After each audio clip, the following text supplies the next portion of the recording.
वंदे पुरुषोत्तमम। आज का विषय है दीपावली, दीपों का उत्सव। और दीपों का उत्सव बड़े हर्ष उल्लास के साथ मनाया जाता है। आज हम इस दीपावली का महत्व एवं इस दीपावली का इतिहास को देखते हुए एवं परम दयाल श्री ठाकुर जी ने इस दीपावली उत्सव के बारे में उन्होंने क्या कहा, ये सारे बातों को लेकर आज हम चर्चा करेंगे। दीपावली दो शब्द से बना है, दीप और अली। दीप मतलब ये दिया जो प्रकाश देती हैं। अली हमें जानते हैं जो गॉड है, जो मुस्लिम कम्युनिटी जिसको उन फॉलो करते हैं, तो इसका मतलब ये दीपावली, ये पर्व प्रकाश का पर्व।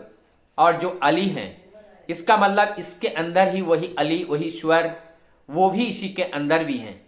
अंतर केवल हम लोगों का सोचने का होता है, चाहे हम उसको गॉड कहे, चाहे ईश्वर कहे, चाहे अल्लाह कहे, चाहे खुदा कहे, चाहे मेहरबान कहे, कुछ भी कहे, लेकिन है वो वस्तुतः एक ही चीज़ और उनके अनंत रूप हैं।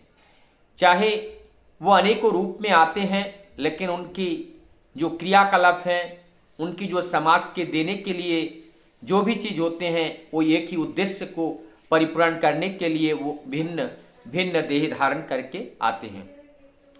दीपावली का इतिहास को जब हम देखते हैं तो देखते हैं त्रेता युग में भगवान रामचंद्र रावण को वध करके सीता जी को उद्धार करके जब वो अयोध्या वापस लौटते हैं, और इस वापस लौटने के आनंद में, इस हर्ष उल्लास के साथ जो अयोध्या वासियों ने दीप प्रज्वलित करके भगवान राम को रामनगरी में स्वागत के लिए इसको तैयार किया जाते हैं। और सभी प्रजाओं के अंदर एक खुशी के वजह से, एक कथा के अनुसार भगवान श्री कृष्ण के द्वारा एक नरासुर, जो एक असुर का वध किया था, और उस असुर ने अनेकों नारियों माताओं को उन्होंने अपने बंदी बनाकर रखे थे। तो उन राक्षस को नाश करके उन माताओं को मुक्ति दिलाया था, और जिस मुक्ति के खुशी में नगरवासियों ने दीप जलाकर इस उत्सव का आनंद उपभोग किया था। तो ये बहुत सारे उपाख्यान हैं, बहुत सारे बातें हैं जो इस उत्सव के साथ जुड़े हुए हैं। साथ ही इसमें हम लोग जो पूजा करते हैं, ये जो त्यौहार शुरू होता है भगवान धन्वंतरी से लेकर के धनतेरस के रूप में इसका पूजा किया जाता है।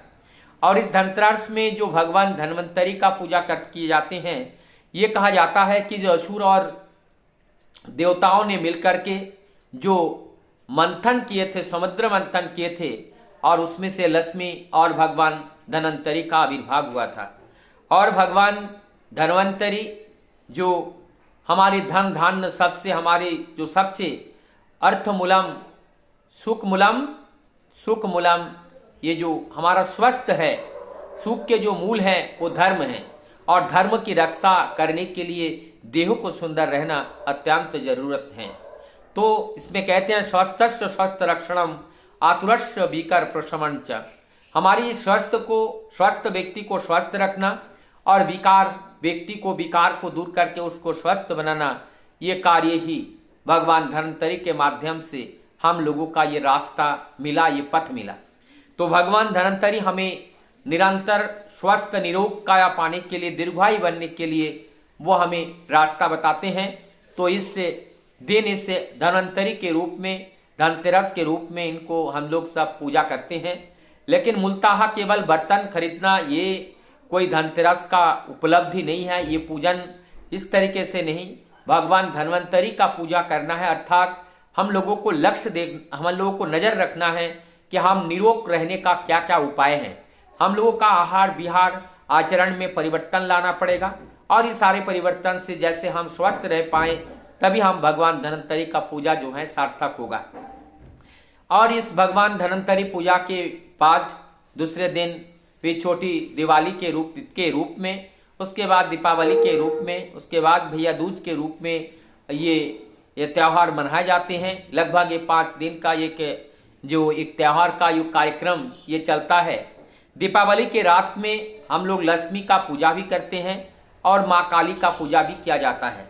ऐसा हमारे पुराणों में भी कहा जाता है कि जो उस मंथन में माँ लक्ष्मी के साथ साथ जो माँ काली का भी आविर्भाव हुआ था, तो माँ काली का भी वहाँ पूजा होती है और माँ लक्ष्मी जी का भी पूजा होती है।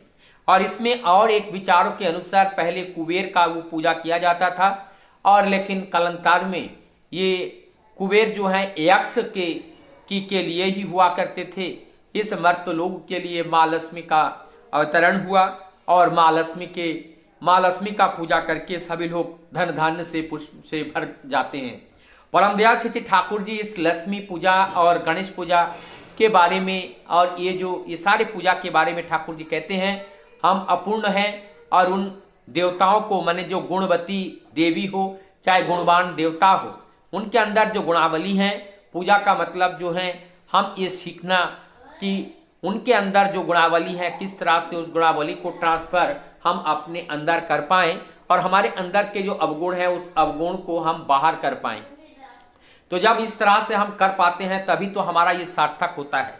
लक्ष्मी पूजा का उद्देश्य केवल ये नहीं कि हमें धन दौलत ये सब हमें मिल जाए। लक्ष्मी पूजा का मतलब हमें लक्ष्य, हमें ध्यान रखना होगा, अटेंटिव रहना पड़ेगा, अटेंशन रखना पड़ेगा हर कार्य पे, हर बात पे। हमें जब अटेंशन रहेंगे तो हमसे गलतियां कम होगी, और गलतियां जब कम होगी तो हमें हानि कम होगा, जब हानि कम होगी तो हमारी उन्नति ज़्यादा होगी, और यही उन्नति ही लक्ष्मी पूजा का अर्थ सार्थक होता है। ये बहुत सारे लोग जो हम काली की पूजा करते हैं, माँ काली का पूजा, काली का मतलब दूर, अर्थात उनको पूजा करके उनका जो गुणावली है, वो जो शक्ति के देवी हैं, वो शक्ति को हमें अर्जन करना है। उस अर्जित शक्ति को अर्जित करके हमें उसको सुंदर प्रभु के कार्य में उसको लगाना है। तो इस तरह से ये जो दीपावली का जो त्यौहार है, हमें सुंदर और पवित्रता के साथ इस त्यौहार को हमें पूर्ण करना है। अधिकतर लोगों के विचार में जब दीपावली का नाम आ जाता है तो दीपावली का त्यौहार उनके जेहन में जो इसका परिचय है, या तो शराब पी करके अपने जीवन को बिताना, आनंद करना, या तो जुआ खेल करके इस दिन को बिताना, या शराब पी करके इस दिन को बिताना। मुझे लगता है परम दयाल ने इस बात को स्पष्ट किए हैं कि इस तरह से ना कोई ये पूजा, ना कोई ये त्यौहार, ना कोई ये सुख शांति का पथ है। ये पथ विपथ है, और इस विपथ को अनुसरण करके हम सभी लोग विपथगामी हो रहे हैं, जिससे ये पूजा का जो फल हमारे जीवन में देखने को नहीं मिलता है।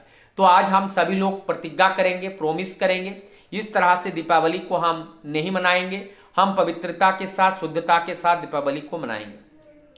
दीपावली में हम बहुत सारे पटाखे और बहुत सारे बारूदी चीज का हम लोग प्रयोग करते हैं। हम लोगों को इसमें ध्यान रखना होगा कि जिसमें इस तरह से पोल्यूशन ना हो, उस पोल्यूशन की और भी ध्यान रखना होगा। हमारी थोड़ी समय के लिए, सुख के लिए दूसरा का नुकसान ना हो, दूसरे के जीवन में कोई अवनति उतार के ना आए, इसका भी हमें ध्यान रखना बहुत ही जरूरत है। क्योंकि हमारे द्वारा प्रकृति में किसी भी तरह का अगर नुकसान हम पहुंचा रहे हैं तो वो नुकसान हमारे व्यक्तिगत जीवन में, हमारे पारिवारिक एवं सामाजिक और राष्ट्र जीवन में, और इस सृष्टि जगत के सभी जीवन में वो प्रभावित करता है। इसीलिए हमें इस कार्य में ध्यान रखना होगा। हमें नीति नियम को फॉलो करके जिस कार्य करने से हम स्वस्थ रह पाते हैं, और हमारे परिवार के लोग, समाज और राष्ट्र के लोग स्वस्थ रह पाते हैं। हमारी जितने भी पूजा पार्वण हैं, उस पूजा पार्वण का उद्देश्य ही यही होता है कि हम कैसे स्वस्थ रहे, कैसे हम एक दूसरे से मिलजुल के रहे। तो हमारी आपसी जो संबंध है वो संबंध मजबूत करने के लिए ये त्यौहार होता है, और हमारी जो पवित्रता को पवित्रता बनाने के लिए त्यौहार होता है। तो हमारी जीवन की जो भी पहलू परम दयाल से ठाकुर जी ने जो रास्ता हम लोगों को दिए हैं, हम प्रत्येक त्यौहार को उसी दृष्टि से देखते हुए उस त्यौहार को हम अपनाएंगे। तभी इस त्यौहार को परिपालन करने की सार्थकता हमारे जीवन में उतार के आएगी, और जिससे हम समृद्धिशाली हो पाएंगे और जीवन में हम आनंद की अनुभूति भी कर पाएंगे। नहीं तो ये होता है कि ये जो समय बीत जाने के बाद ऐसा लगता है निराशा से हम डूब जाते हैं, और उसके बाद हम दुख कष्ट से हम भोगने लगते हैं। थोड़ी सी आनंद के लिए हम अपने जीवन को, अपने परिवार को खो देते हैं। तो हम सभी से यही गुजारिश करेंगे, परम दयाल के, परम सत्ता की, परम पुरुष की, ईश्वर की या सत्य की, जो भी जिस तरह से अपने आदर्श केंद्रित जीवन व्यतीत कर रहे हैं, हम सबको प्रयास करना होगा। समाज को एक नया राह, नई रास्ता दिखाना होगा कि जिस राह से चल करके हम इस तरह से दुष्प्रभाव से हम बच सकते हैं और हम समाज को एक दुष्प्रभाव से बचा सकते हैं। इसलिए हम भी बचेंगे और दुनिया को बचाएंगे। इस मिशन के साथ हम सबको एक साथ हो करके चल कदम में कदम मिलाकर आगे बढ़ना होगा, तभी हम अपने जीवन में समृद्धिशाली बन पाएंगे। जय गुरु, वंदे प्रसो।